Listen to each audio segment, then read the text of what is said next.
Chers frères et sœurs dans le Seigneur, que Yahweh vous bénisse richement. Je suis votre bien-aimé, le docteur King Fortuné Batola Tidimba, israélite dispersé au-delà des fleuves de l'Éthiopie. Je suis aussi le visionnaire de la plateforme Étendard du Midi, mais sans oublier aussi, je suis pasteur de fonction, pasteur de l'église White Eagle Tabernacle. Mais ici, ce soir, je suis avec vous pour continuer avec notre problématique sur l'église, le mystère d'ailleurs, de l'église du Nouveau Testament, formant un seul corps composé à la fois des juifs et des gentils, soit des païens. C'est un sujet qui sonne comme un boom. C'est un sujet révolutionnaire. Je le redis bien sûr. C'est un sujet révolutionnaire. Pourquoi révolutionnaire? Parce que ça vient en quelque sorte bouleverser tout, chambouler tout ce que nous avions toujours connu. Mais comme vous savez que vous êtes un peuple amoureux, sensible aux Saintes Écritures, et ce qui compte dans votre vie, ce qui compte pour votre âme, ce qui compte pour votre salut, c'est lorsqu'on vous lit les Saintes Écritures. Effectivement, nous sommes ici pour mettre en lumière tout ce qui a été mal interprété, pour mettre en lumière tout ce qui a été saboté. Comme vous pouvez le constater, dans le livre de Daniel, je crois Daniel 7, la Bible parle de la petite corne qui espérera changer les lois. Elle jettera la vérité par terre et aussi elle opprimera les saints du Très-Haut. Mais j'aime une écriture, je crois, dans Daniel 8 et Daniel 11, où après 2300 soirs et matins, et le temple sera purifié.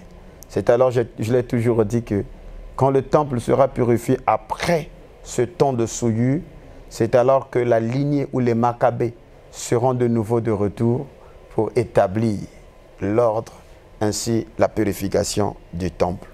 Ce soir, je vais m'entretenir sincèrement. J'aimerais que nous puissions parler de cœur à cœur parce que ce sujet-ci est en train, constitue en fait une guerre avec la théorie occidentale qui est une théorie de remplacement voulant usurper, remplacer Israël par l'église des païens, par l'église des nations, ce qui est en quelque sorte une erreur en soi.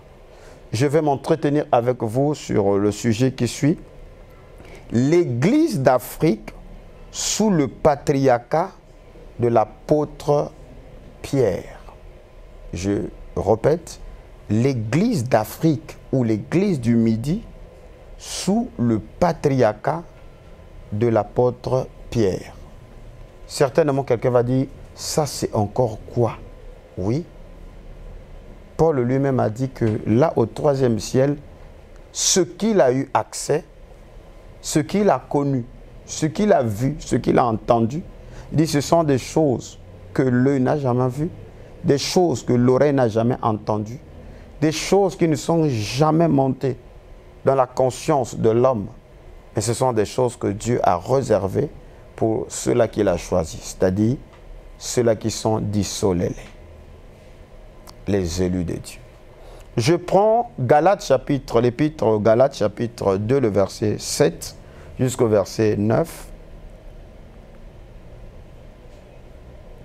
La Bible dit, au contraire, voyant que l'évangile m'avait été confié pour les incirconcis, c'est-à-dire les païens, c'est Saint Paul qui parle ici, l'apôtre Paul. Et il fait son récit, il fait son rapport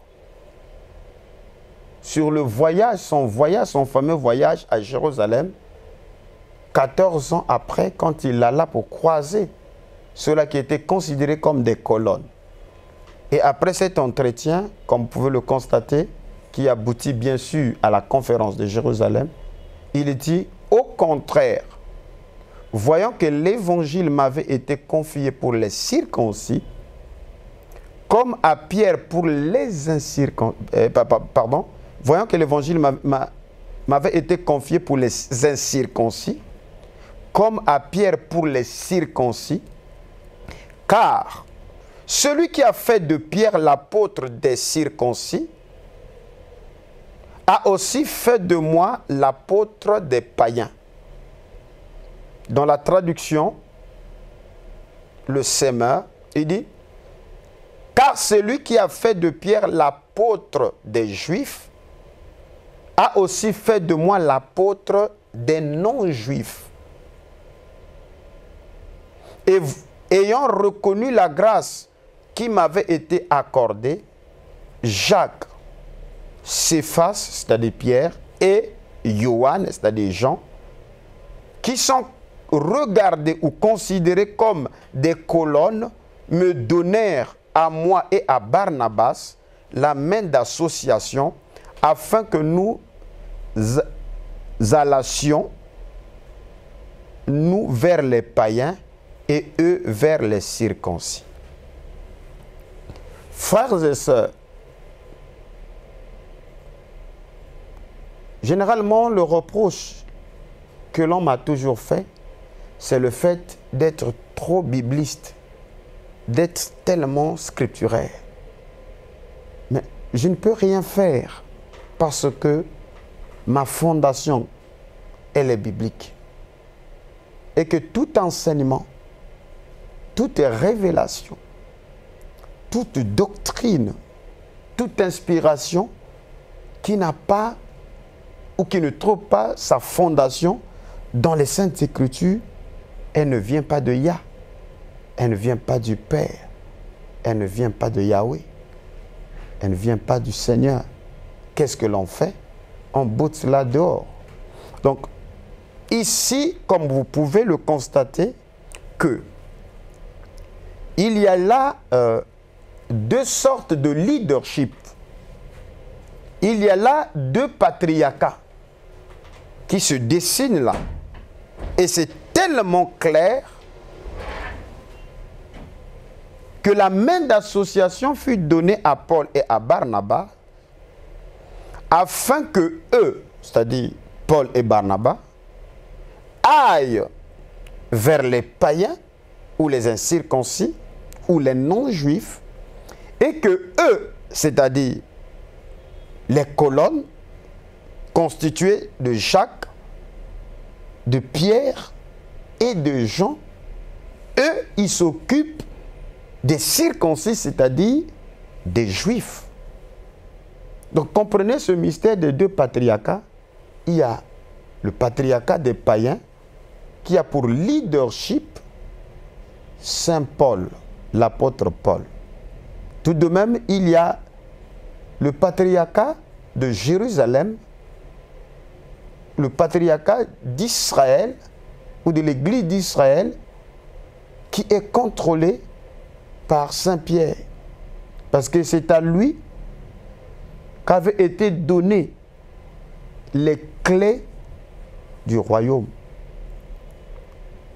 Et le Seigneur avait dit que sur cette pierre, je bâtirai pas mon ecclésia, comme je vous l'ai dit, parce que le Seigneur n'avait pas utilisé l'expression grecque, puisqu'il ne parlait pas grec et il ne s'adressait pas à des Grecs.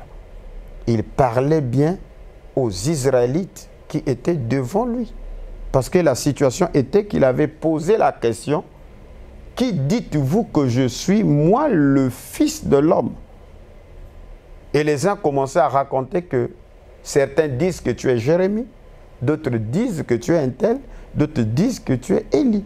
Et le Seigneur les a dit, mais vous, mes disciples, que dites-vous que je suis? Et c'est là où il y a un curieux qui s'est levé. Simon a dit, tu es le Christ, le Fils de Dieu vivant. Et ça a étonné énormément le Seigneur, qui lui a dit, mais qui t'a dit ça? Ce n'est ni le sang, ni la chair qui t'ont révélé ces choses. Mais je dis que tu es Pierre. Sur cette pierre sur cette confession, sur cette révélation, je bâtirai mon kahal ou keila ou kuela, parce que c'est le même mot, la même variante. Parce que lorsqu'on parle de kuela, c'est en fait le mariage. Et là, il y a le mariage, il y a en quelque sorte un rassemblement. Et ce rassemblement-là, c'est ce kuela-là que Moïse avait rassemblé dans le désert. Voilà pourquoi précédemment, dans l'émission précédente, je vous ai lu la vibration ou la redondance de ce mot dans les Saintes Écritures, et cela remonte depuis la sortie de l'Égypte. Et que Israël a constitué ce Kaala, ce Keila, ou ce Kuela, c'est-à-dire la famille ou l'assemblée d'Isolélé. Et c'est au sein de cette assemblée d'Isolélé que les lois de Yah, qu'on appelle le décalogue, et les préceptes et les ordonnances ont été données à l'assemblée d'Israël. Un autre verset de la Bible, je vous ai fait cette confidence, quand ils sont sortis de l'Égypte, la première des choses qu'ils ont croisées était que, dans Exode 15, le verset 27, ils arrivèrent à Élim, où il y avait 12 sources d'eau et 70 palmiers. Ce code combinant les 12 sources et les 70 palmiers était un code qui devait accompagner, s'il faut dire, l'assemblée d'Isolélé, ou le Kuela ou la Kuela d'Isolélé, qui était constitué du chiffre 12 et 70. Voilà pourquoi Moïse, pour constituer l'assemblée, il a pris 12 représentants des 12 tribus d'Israël.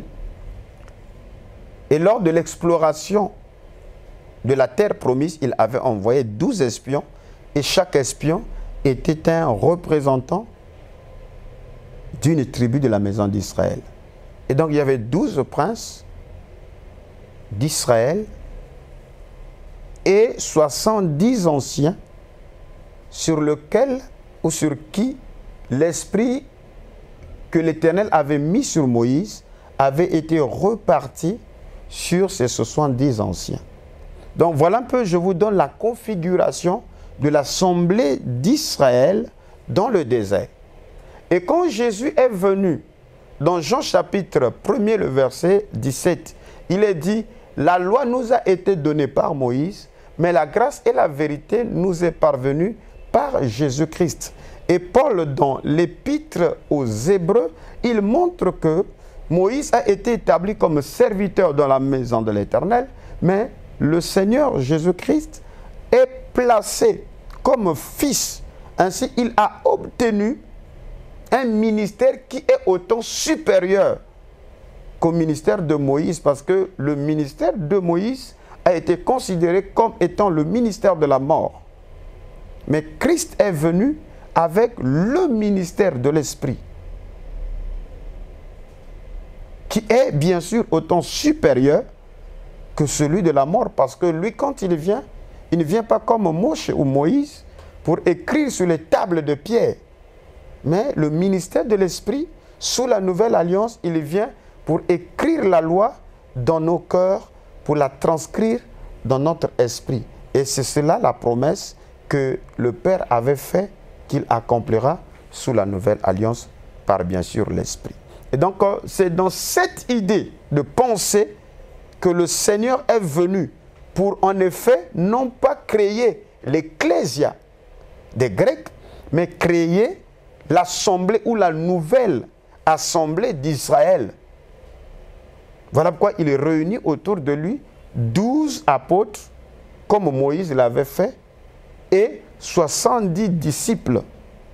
Donc cette configuration montre que la pensée de Christ est de créer son assemblée, qui est la nouvelle Israël, qui sera plus tard vue dans la vision apocalyptique, dans Apocalypse chapitre 21, comme étant l'épouse de l'agneau, c'est-à-dire la nouvelle Jérusalem. Mais pourquoi la nouvelle Jérusalem? Parce qu'effectivement, les discours de Paul, si je peux avoir le temps de faire référence à Paul, que les discours de Paul dans l'épître aux Galates chapitre 4, si je ne me trompe pas,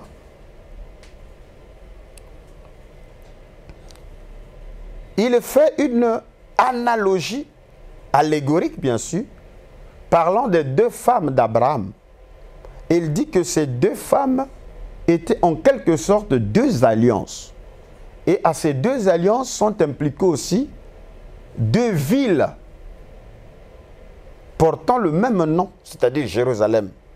Mais l'une d'elles, elle est terrestre, l'autre, elle est céleste. Et celle qui est céleste est appelée la Nouvelle Jérusalem. Et la Nouvelle Jérusalem n'est pas régie par l'ancienne loi, mais elle est régie par les nouvelles lois qui sont enseignées par le Christ. Je prends Paul pour que vous soyez rassurés, parce que généralement, l'Église, dans la dimension actuelle, elle est sous le contrôle du leadership ou du patriarcat de Saint Paul. Mais ici, l'ange Gabriel, qui est l'ange envoyé aux Israélites, vient pour mettre en lumière le patriarcat qui a été perdu de vue, qui est le patriarcat de Saint Paul-Pierre, qui est le patriarcat qui s'adresse exclusivement aux enfants d'Israël qui sont appelés les circoncis. Que dit Paul? Dans Galates chapitre 4, le verset 22, il dit: « Car il est écrit qu'Abraham eut deux fils, un de la femme esclave et un de la femme libre. Mais celui de l'esclave naquit selon la chair, et celui de la femme libre naquit en vertu de la promesse. » Point. Ces choses sont allégoriques, car ces femmes sont deux alliances. L'une du mont Sinaï, enfante pour la servitude, c'est Agar. Car Agar, c'est le mont Sinaï en Arabie. Elle correspond à la Jérusalem actuelle qui est dans la servitude avec ses enfants. C'est-à-dire ceux qui sont restés sous la loi. Mais la Jérusalem d'en haut est libre, c'est notre mère. Voilà quoi dans le livre de l'Apocalypse, il dit: « Viens, je te montrerai l'épouse de l'agneau. » Et quand Jean regarde, il voit une ville qui descend d'auprès de Dieu et on dit que c'est la Jérusalem d'en haut, la Jérusalem céleste. Et cette Jérusalem céleste, elle est bâtie sur les clauses israélites. Voilà quoi, pour les lecteurs, vous verrez que cette ville a en elle 12 fondements et 12 portes. Et sur ces portes, il y a un ange à chaque porte. Et les noms qui sont inscrits sur ces portes, ce sont les noms des 12 apôtres de l'agneau. Et sur la fondation, bien sûr, il y a les noms des 12 patriarches qui sont les enfants de Jacob, qui constitueront bien sûr les 12 tribus de la maison d'Israël. Mais une chose très frappante, c'est que vous verrez que la ville porte en elle les 12 pierres du pectoral d'Aaron. Or, ces 12 pierres du pectoral d'Aaron qui constituaient l'Urim et Thummim, c'était l'alliance que Yahvé avait conclue avec les enfants d'Israël. Et quand Aaron rentrait dans le sanctuaire, il devait introduire avec lui l'alliance, ainsi le symbole des enfants d'Israël, suivant les 12 pierres, parce que chaque enfant était régi par une pierre de naissance. Et ces symboles se retrouvent à nouveau dans La nouvelle Jérusalem. Donc, ce n'est pas étonnant que quand les apôtres ont dit, nous avions tout abandonné. Donc, nous avons abandonné les traditions, nous avons abandonné la religion pharisienne, sadducéenne, hérodienne, nous t'avons suivi. Que nous réserves-tu? Il dit que, je vous le dis, au renouvellement de toutes choses, vous serez assis avec moi sur 12 trônes et vous jugerez les 12 tribus de la maison d'Israël. Voilà pourquoi l'épître, selon Jacques, est adressée aux 12 tribus qui sont dans la dispersion. Et le Seigneur avait dit qu'il était venu pour les brebis perdues de la maison d'Israël. Voilà pourquoi c'est très clair que l'Église est pour commencer dans son substrat une promesse des enfants d'Israël. Parce que selon Romains 9, les promesses appartiennent à Israël. Et même les patriarches appartiennent à Israël, d'où est sorti le Christ selon la chair. Que ce soit le culte, les alliances, appartiennent à Israël.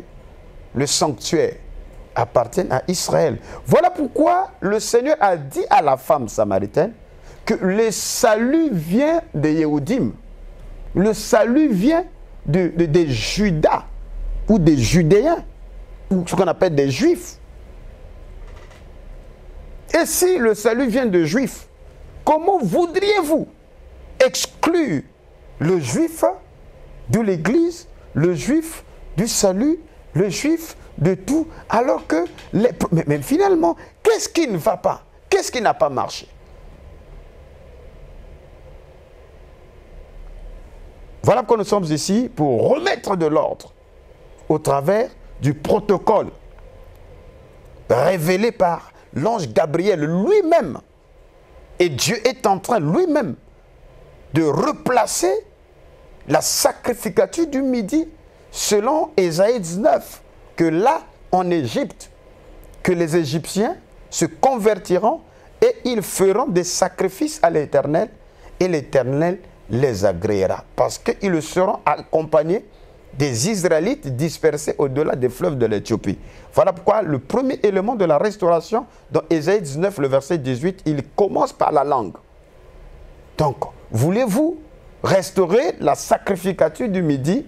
Cherchez les 5 villes dans le pays de Mithraïm qui parlent la langue hébreu.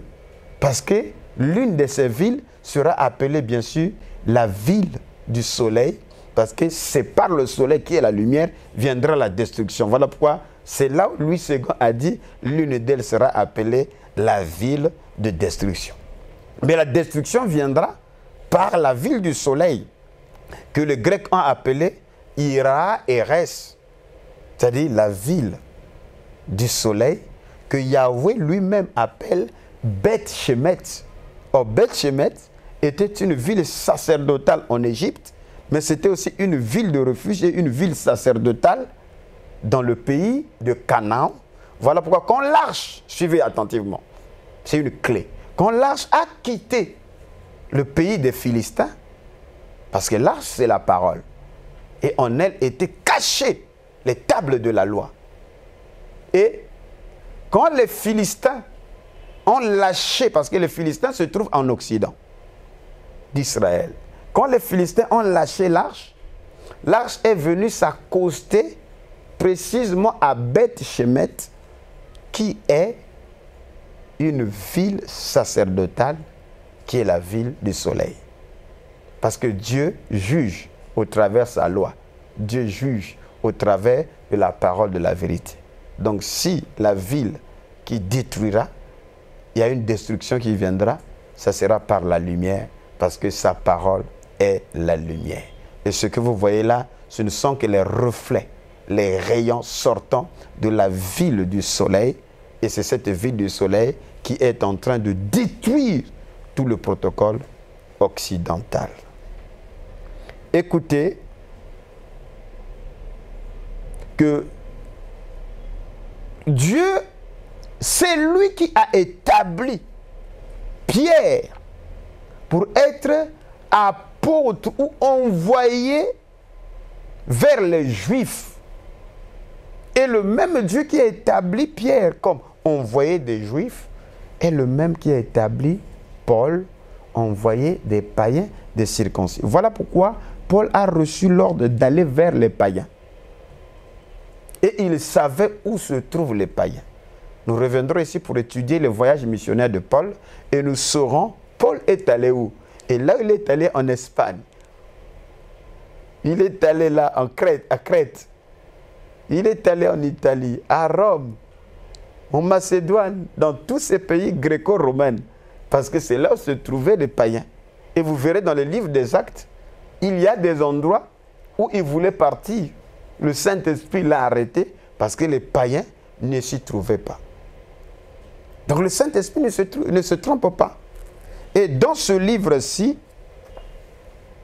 écrit par un professeur de, je crois, Harvard, ce livre est intitulé « Comment l'Afrique a façonné la pensée chrétienne » ou « La redécouverte du terreau du christianisme occidental » écrit par le professeur Thomas Odense.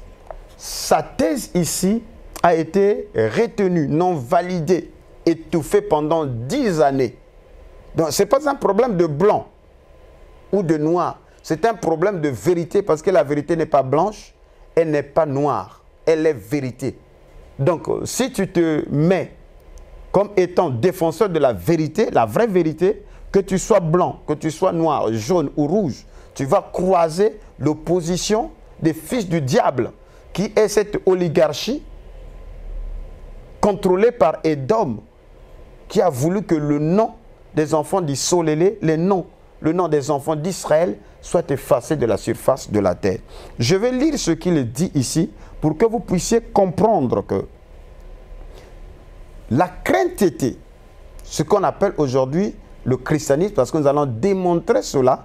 Pourquoi c'est devenu le christianisme? Parce que l'église d'Afrique, l'église d'Israël, l'église qui est au-delà des fleuves de l'Éthiopie, n'est pas sous l'empreinte du christianisme, mais nous sommes ici pour restaurer la vérité.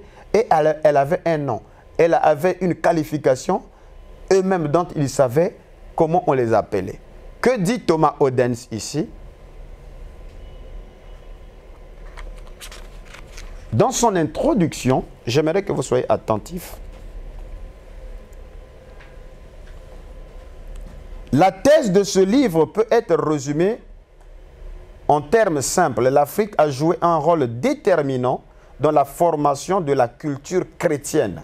En effet, c'est d'abord en Afrique que les avancées intellectuelles décisives apportées par le christianisme ont été étudiées et comprises bien avant que celles-ci ne soient reconnues en Europe et quelques 1000 ans avant qu'elles n'atteignent l'Amérique du Nord. C'est une déclaration très très grave. C'est pour montrer que les notions comme théologie, exégèse, étude, débat théologique ont été développées à Alexandrie. Parce qu'après la dispersion de l'église d'Israël qui était à Jérusalem, cette église israélite qui était sous le leadership de Saint-Pierre, Jacques et Jean, quand ils sont dispersés en 66 après Jésus-Christ par l'invasion du général romain, Titus avec son père Vespasien qui deviendra bien sûr l'empereur de Rome, cette église est dispersée. Mais elle a fui où? À Péla et en Transjordanie, et plus tard, elle a fui en Afrique. Et les données historiques nous montrent que l'apôtre Marc est descendu à Alexandrie pour bâtir son patriarcat à Alexandrie, d'où découle l'église copte que vous connaissez dans le pays de Mithraïm, c'est-à-dire l'Égypte actuelle, et jusqu'au Soudan, et jusqu'en Éthiopie. Donc, tout le long du Nil, il y avait des églises chrétiennes. Et l'apôtre, si vous voulez, Luc, lui de sa part, est allé bâtir son patriarcat ou son évêché là à Alexandrie, l'actuelle Tunisie. Donc c'était un grand centre chrétien. Oubliez le mensonge qui a été propagé par des Occidentaux que c'est eux qui ont apporté le christianisme en Afrique. Thomas Oden, il est professeur à Harvard, s'il vous plaît, le document existe. Qu'il dit, le mouvement s'est fait dans le sens contraire. Le Logos a quitté le sud pour monter vers la Méditerranée.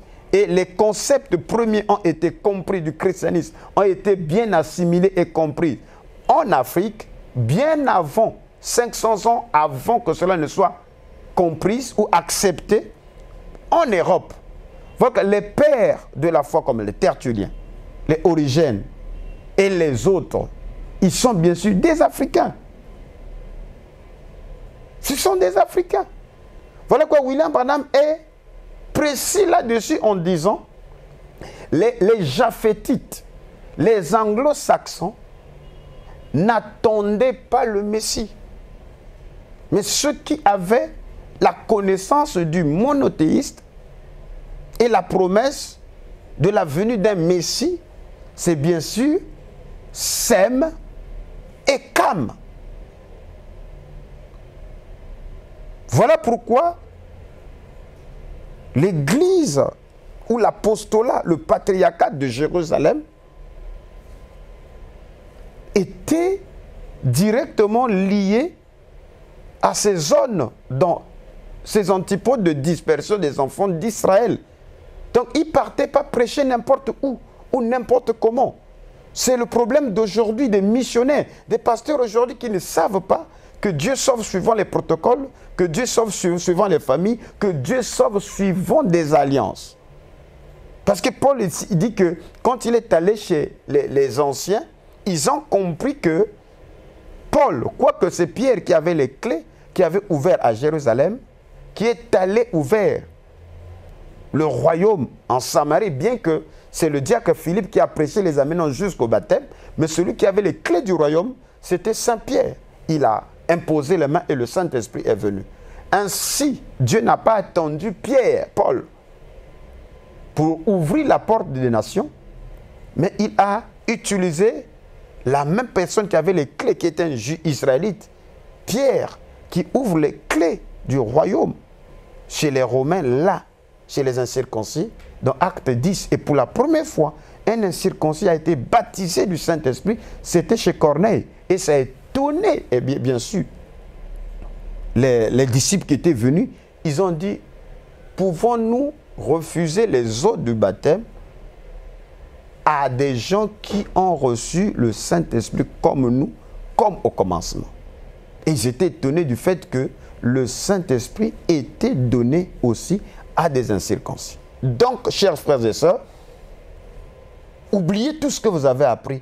L'étonnement n'est pas que le juif fasse partie de la Nouvelle Jérusalem, que le juif fasse partie, ou l'Israélite fasse partie de l'Église, que l'Israélite soit l'épouse. Mais l'étonnement, c'est l'incirconcis qui est invité à rentrer dans le Dikwela, à rentrer dans l'assemblée d'Israël.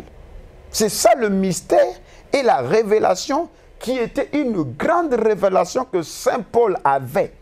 Et c'est ce qui la démarquait des autres, que de savoir que les païens sont co-héritiers de la même promesse. Ils sont co-héritiers, parce que les héritiers de cette promesse, c'est bien sûr les Israélites eux-mêmes. Donc j'insiste et je réinsiste que l'Église, en tant que promesse, est une des promesses qui appartiennent à la maison d'Israël. Donc c'est aberrant que vous puissiez séparer les Israélites de l'Église. Où avez-vous eu cela? Où avez-vous ramassé cet enseignement? Et à quel fondement biblique? Je continue avec Thomas Oden, qui est lui-même un blanc. Il dit, le christianisme a en réalité une histoire qui remonte beaucoup plus loin que son expression occidentale ou européenne. La façon dont les maîtres spirituels africains ont profondément marqué le christianisme mondial n'a jamais été correctement étudiée ni reconnue, pas plus dans les pays du Nord que du Sud. Ma question est donc la suivante. Comment la pensée africaine a-t-elle marqué de son empreinte la pensée chrétienne au cours des tout premiers siècles de l'histoire du christianisme? Le défi se présente aux jeunes Africains. Non, le défi qui se présente aux jeunes Africains consiste à redécouvrir les richesses textuelles du christianisme africain dès les premiers siècles. Pour cela, il va falloir que toute une génération d'érudits africains réévalue les hypothèses préjudiciables qui méconnaissent ou dévalorisent l'histoire intellectuelle africaine. Sont les notions intellectuelles qui se sont développées en Afrique entre l'an 50 et l'an 500 après Jésus-Christ, le christianisme n'aurait pas la vitalité qu'il a aujourd'hui dans les pays dits du tiers-monde, qui correspond plutôt aux 2/3 de l'humanité. On peut difficilement prétendre étudier l'histoire de l'Église tout en passant sous silence l'histoire de l'Église africaine. Et pourtant, voilà une attitude qui est monnaie courante depuis 5 siècles, alors qu'elle aurait paru bien étrange au cours des 5 premiers siècles de notre ère, à l'époque où la pensée africaine était profondément respectée et faisait même des émules. Il reste à en apporter la preuve, sans quoi la recherche de l'équilibre dans l'histoire occidentale restera faussée par des vilaines distorsions. Voyez-vous, ce n'est pas le docteur King qui fabrique ça. C'est écrit par des professeurs, des doyens aux universités américaines. Donc Thomas Oddens a été franc de nous montrer et de démontrer que le christianisme est une religion même d'essence africaine. Et les bases, les rudiments ont été développés et comprises en Afrique par les Africains, juifs et kamites, qui ont été les premiers maîtres, les premiers évangélistes qui l'ont apporté aux Européens, qui ont fini par valider cela 5 siècles plus tard. Voilà pourquoi il conclut que le monde doit et a le devoir de restituer les 5 siècles d'histoire camouflée où l'Afrique a influencé, a rayonné au travers de l'évangélisation. C'est ainsi que nous sommes ici pour vous enseigner et vous montrer que l'Église d'Afrique, qui était en quelque sorte l'Église d'Israël, qui était contrôlée par les premiers apôtres, ou ce trio qu'on appelait les colonnes. Et cette Église, qui est l'Église socle, qui en son sein a généré l'Église d'Antioche. Et l'Église d'Antioche, selon Acte 13, était constituée de ces Juifs hellénistiques, parmi lesquels il y avait Barnabas et il y avait Saul de Tarse et quelques Africains qui étaient des maîtres, prophètes et docteurs qui servaient le Seigneur dans le jeûne et la prière. C'est à partir de Antioche qui deviendra le foyer ou le modèle des églises qui vont se développer plus tard en Europe. Parce que Paul et Barnabas, qui ont reçu la mission d'aller vers les païens, comme nous venons de lire, en Espagne, en Europe, en Italie, à Rome et partout ailleurs où se trouvaient les païens, ces villes gréco-romaines, ces églises qui naîtront, n'auront pas pour modèle l'église de Jérusalem, mais ils tireront leur modèle à partir de l'église d'Antioche. Pourquoi l'église d'Antioche?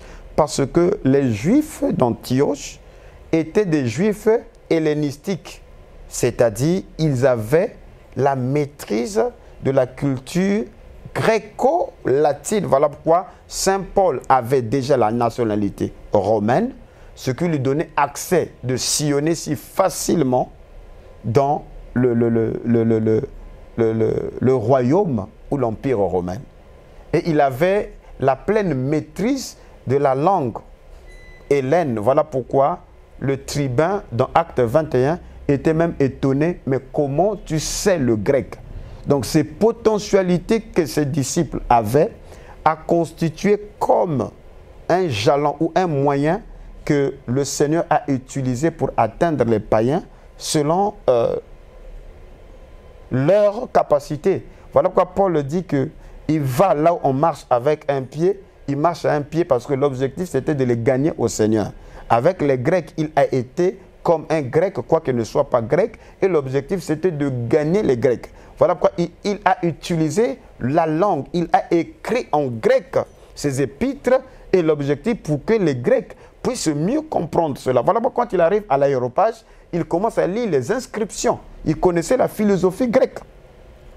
Et il dit, je vois les inscriptions et culte dédié à un Dieu inconnu. Et il commence à utiliser, voilà, la tradition ou le polythéisme grec. Et c'est à partir de cette inscription, parce qu'il connaissait bien leur culture, il a fini par les atteindre. Mais Paul n'a pas été envoyé, Pierre n'a pas été envoyé à ces gens-là, parce que Dieu a fait de Pierre l'apôtre des incirconcis, des Juifs. Ainsi, cette église juive, selon Actes chapitre 15, le verset 15, ils croyaient au relèvement des tentes de David ou du tabernacle de David que le Seigneur lui-même avait dit dans Matthieu chapitre 16, quand il donne la commission à Pierre, il dit que sur cette église ou sur cette révélation, je vais bâtir mon église et les portes du séjour de mort ne vont pas prévaloir contre elle. Donc cette église que j'ai définie en termes hébraïques, Kaala, ou Kala, Keila, ou Kuela, c'est-à-dire la famille, ou l'assemblée, est cette assemblée qui constituera le tabernacle de David qui sera relevé. Voilà pourquoi eux, ils croyaient en cette promesse-là. Et jusqu'à la résurrection du Seigneur, dans Acte 1, à partir du verset 6, ils lui ont posé la question, est-ce que c'est en ce temps-là que tu rétabliras le royaume d'Israël? Et le Seigneur les a dit, en ce qui concerne les temps que le Père a fixés, même les anges ne connaissent pas. C'est ça le 7e sceau. Voilà pourquoi Frère Branham, quand il a vu ça, il est dit que c'est dans une langue inconnue. Mais laquelle? Puisqu'il nous dit dans Apocalypse, le livre de symboles, qu'il n'y a que 3 personnes qui ont eu accès au tonnerre. Il y a premièrement Daniel, qui était israélite et qui connaissait sa langue. Et Daniel a entendu, on lui a dit « scelle ». Il n'a pas été dit que Daniel n'a pas compris. Daniel a compris, il voulait écrire, on a dit « scelle ». Et Jean, qui est le Daniel du Nouveau Testament, a entendu ce que les tonnerres avaient dit. Et il s'apprêtait à écrire. Il n'est pas dit qu'il n'a pas compris. Il savait, parce que c'était dans sa langue. On lui a dit « scelle ». Mais Frère Branham, qui est le 3e, il entend et voit la même chose. Mais Branham dit qu'il n'a pas compris cela parce que c'était tellement vite et c'est dans une langue inconnue. Donc la même langue que Daniel avait entendu les tonnerres, c'est la même langue que Jean a entendu les tonnerres. Et William Branham, qui n'est pas israélite, qui est japhétite de la lignée anglo-saxonne, a entendu. Mais cette langue-là est une langue étrange pour lui. Donc il ne peut pas déceler, décrypter cela. Voilà pourquoi il dit qu'il a vu cela s'orienter directement en direction d'Apocalypse 10 et ce sont ces 7 tonnerres qui arrivent. Et ces 7 tonnerres, c'est dans une langue inconnue. Et Branham a dit, dans la brèche, entre les 7 as de l'église et les 7 sceaux, que l'ange d'Apocalypse 10 qui vient, il est l'ange puissant. Dans l'Ancien Testament, il était appelé l'ange de l'Alliance. Il est l'ange des Israélites. Et il dit, il va directement aux Juifs. Parce que pour ce qui est de l'Église, c'est terminé. Et les infographes vont afficher cette citation-là pour que vous puissiez comprendre que lui, William Branham, qui se tient sur le piédestal en tant que la 7e étoile de l'Église irlandaise, de l'Église japhétite, l'Église de Laodicée. Donc, il y a beaucoup de gens qui s'agitent pourquoi William Seymour n'a pas été placé comme étant la 7e étoile? Mais c'est normal parce qu'il n'est pas japhétite. Il n'est pas Olivier Sauvage, s'il vous plaît. Parce que William Seymour était déjà la résurrection de l'Église qui est sous le patriarcat de Saint-Pierre. Or, ceux qui ont les clés du royaume, qui peuvent parler pour que le ciel obéisse, ce sont ceux-là qui sont connectés avec les clés. Et les clés-là ont été données à Pierre. Voilà pourquoi 2000 ans ou 1900 ans plus tard, ces clés ont été remises entre les mains d'un noir. Et ce noir-là, qui est-il? C'est un Hébreu qui a été pris de l'Afrique, qui ont été déportés dans le pays du soleil couchant. Et donc ces enfants des esclaves ont démontré au monde entier que le ciel, qui sont les fils du ciel, qui sont les fils du soleil, et que la colonne de feu les accompagne. Voilà pourquoi vous suivrez. Vous allez lire et suivre les documentaires. Il est dit que quand le Saint-Esprit venait, les gens voyaient le feu physique. Et les gens appelaient les pompiers pour venir éteindre le feu. Et quand il est arrivé, ce n'était pas un feu qu'on pouvait éteindre, c'était un feu surnaturel. S'il vous plaît, pour les dogmatiques, je vous donne cette information que la colonne de feu n'a pas fait sa réapparition en 1909 avec la naissance de William Branham. Elle est revenue sur terre. Elle s'est manifestée visiblement, c'est en 1906 avec le réveil d'Azusa. Voilà pourquoi Branham dit que l'âge de la Odyssée commence en 1906, c'est pas en 1909. D'où cette émission, j'ai voulu vous démontrer que l'église du Midi, l'église d'Afrique, n'est autre que cette église, dont l'église israélite de Jérusalem, dont le leadership a été interrompu à cause du fer, à cause du rideau de fer, c'est-à-dire l'empire de fer qui est Rome. Mais c'est l'église alpha. Et sa version oméga fera sa résurrection au midi. Voilà pourquoi nous parlons aujourd'hui du réveil du midi.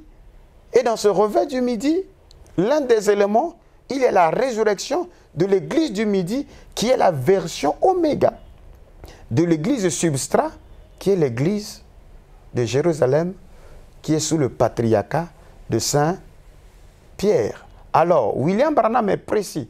Il est dit que j'ai prêché effectivement comme qui? Pas comme Pierre, pas comme Jacques, pas comme Jean. Il a prêché comme Paul. Pourquoi Paul? Parce que Dieu, pour bénir Japheth, il a pris un sémite noir. Il a donné le flambeau afin de transmettre le salut et les protocoles du salut aux Japhétites. Et c'est ce que Paul démontre dans Romains chapitre 11, que l'olivier sauvage a été greffé sur l'olivier franc. Dites-moi, chers téléspectateurs, qui porte l'autre? Est-ce que c'est le païen qui porte le juif ou bien c'est le juif qui porte le païen? Je vais lire les Saintes Écritures parce que notre principe ici, Dr King, dis-nous ce que dit l'Écriture. Parce que nous n'obéissons que à l'Écriture. Tout ce qui n'est pas l'Écriture, ça n'a pas d'impact sur nous. Je vais prendre les Saintes Écritures parce que nous sommes presque à la fin. Alors, suivez attentivement. Dans le livre de l'Épître aux Romains, Paul le dit dans Romains chapitre 11, le verset 17, il dit « Mais si quelques-uns des branches ont été retranchés, et si toi, qui étais un olivier sauvage, tu as été honté à leur place et rendu participant à la racine et à la graisse de l'olivier, ne te glorifie pas aux dépens de ces branches.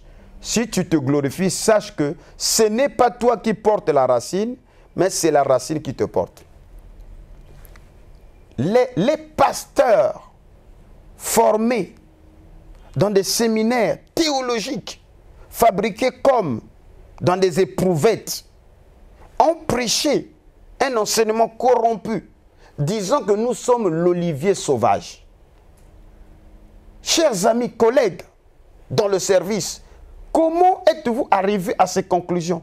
D'appeler les enfants d'Issolélé, d'appeler les enfants d'Israël, d'appeler les dispersés d'Israël au-delà des fleuves de l'Éthiopie, qui sont l'olivier sauvage. Alors que l'enseignement de Paul est clair ici, qu'une partie d'Israël est tombée dans l'endurcissement. Et cette partie d'Israël qui est tombée dans l'endurcissement, ce sont les branches qui ont été coupées. Donc ne prêchez pas l'aveuglement d'Israël. Prêchez l'aveuglement partiel, parce que Saint Paul, c'est l'Écriture qui fait autorité. Et les mystères tels que William Branham les a cités, qu'il a relus d'abord, d'ailleurs, dans la note de bas de page de la Bible Scofield, parmi les mystères, c'est le deuxième est le mystère de l'endurcissement d'Israël, selon Romains chapitre 11, le verset 25, et son contexte. Et Paul dans Romains dit que c'est une partie d'Israël qui est tombée dans l'endurcissement jusqu'à ce que la totalité des païens soit entrée, ou la plénitude des gentils soit entrée.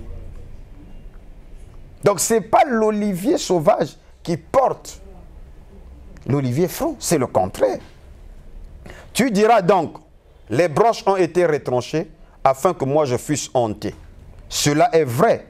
Elles ont été retranchées pour cause d'incrédulité. Et toi, si tu subsistes par la foi, ne t'abandonne pas à l'orgueil, mais crains. Car si Dieu n'a pas épargné les branches naturelles, il ne t'épargnera non plus. Considère donc la bonté et la sévérité de Dieu. Sévérité envers ceux qui sont tombés et bonté de Dieu envers toi si tu demeures ferme dans cette bonté. Autrement, tu seras aussi retranché. Donc aujourd'hui, on ne prêche plus le retranchement de l'olivier sauvage. Parce que ce qui faisait, l'Occident ayant hérité de la grâce, aujourd'hui sont en train de tomber. Et ce qui faisait leur valeur, ils sont en train de se déchristianiser. Raison pour laquelle vous voyez, les hommes avec les hommes se marient, les évêques entre eux se marient, les pasteurs, eux, entre eux se marient. C'est de l'abomination. Voilà pourquoi le livre des Romains, s'il vous plaît, commence par ce jugement. Que le jugement de Dieu, la colère de Dieu, se révèle dans les cieux. Et c'est dans ce livre-là des Romains où l'on retrouve effectivement des gens qui abandonnent l'usage naturel de leurs femmes. Et cette écriture est en train de s'accomplir. Donc il est dit que l'olivier sauvage sera aussi retranché. Et de même, s'ils ne persistent pas dans leur incrédulité, ils seront hantés. Car Dieu est puissant pour les hanter de nouveau. Si toi tu as été coupé de l'olivier naturellement sauvage et hanté contrairement à ta nature sur l'olivier franc, à plus forte raison, eux seront-ils hantés selon leur nature sur leur propre olivier. Car je ne veux pas, frères, que vous ignorez ce mystère, afin que vous ne vous regardez point comme sages, c'est qu'une partie d'Israël est tombée dans l'endurcissement jusqu'à ce que la totalité des païens soit entrée. Voilà le mystère de l'insertion de l'olivier sauvage sur l'olivier franc. Parce que l'olivier sauvage, c'est contre sa nature.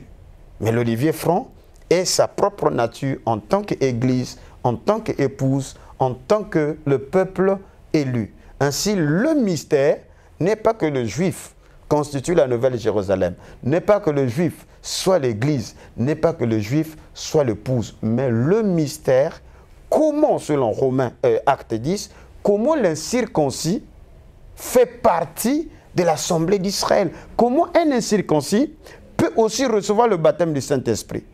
Comment des incirconcis peuvent aussi sortir des évangélistes puissants, des prophètes puissants sortant des peuples païens.